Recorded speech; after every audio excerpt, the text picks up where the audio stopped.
আসসালামু আলাইকুম রহমতুল্লাহ। সম্মানিত ভিউয়ার্স, আশা করি আল্লাহর রহমতে আপনারা সকলে ভালো আছেন। ভিউয়ার্স, অবশ্যই সেই ঢাকা বিশ্ববিদ্যালয়ের অধিভুক্ত 7 কলেজ তারা স্বতন্ত্র কলেজ হিসাবে তাদের কার্যক্রম পরিচালনা করবেন এবং তাদের 7 কলেজকে বিশ্ববিদ্যালয়ে অন্তর্ভুক্ত করতে হবে বলে তারা দাবি জানান এবং এই দাবিগুলো আপনাদের সঙ্গে আলোচনা করব।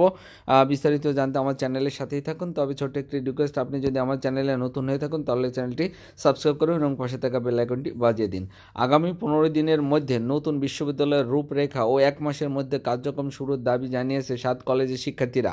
পাশাপাশি সংঘর্ষে আহত শিক্ষার্থীদের সাথে বৈঠক ও হামলাকারীদের আটকে আলটিমেটামও দেন তারা। মঙ্গলবার 28শে জানুয়ারি সন্ধ্যায় ঢাকা কলেজের শহীদ মিনারের এক সংবাদ সম্মেলনে এ দাবি জানান শিক্ষার্থীরা দাবি হলো 1 মাসের মধ্যে রাষ্ট্রপতির অধ্যাদেশের মাধ্যমে বিশ্ববিদ্যালয়ের কার্যক্রম শুরু করতে হবে। সকল বর্ষের চলমান পরীক্ষা পূর্ব ঘোষিত রুটিন অনুযায়ী চলমান থাকবে। বিশ্ববিদ্যালয় কার্যক্রম শুরুর সাথে সাথেই চলমান শিক্ষার্থীদের নতুন বিশ্ববিদ্যালয় অন্তর্ভুক্ত করতে হবে।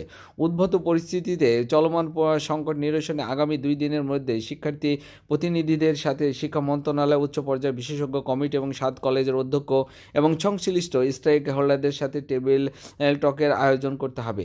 এ সময় শিক্ষার্থীরা বলেন, অধিভুক্ত বাতিলের জন্য ঢাকা বিশ্ববিদ্যালয় কর্তৃপক্ষকে ধন্যবাদ জানাচ্ছি। ঢাবির অধীনে আমাদের পরিচয় সংকট দেখা দিয়েছিল।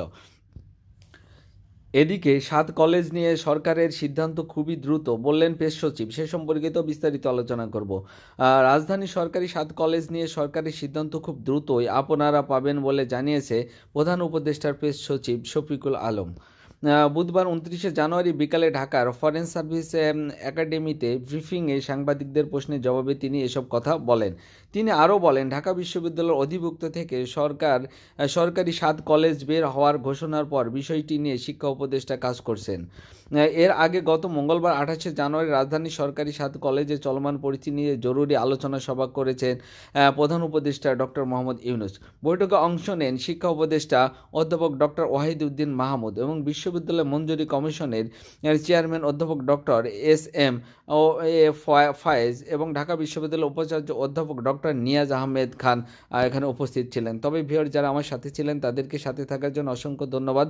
আসসালামু আলাইকুম রহমতুল্লাহি ওয়া বারাকাতুহু।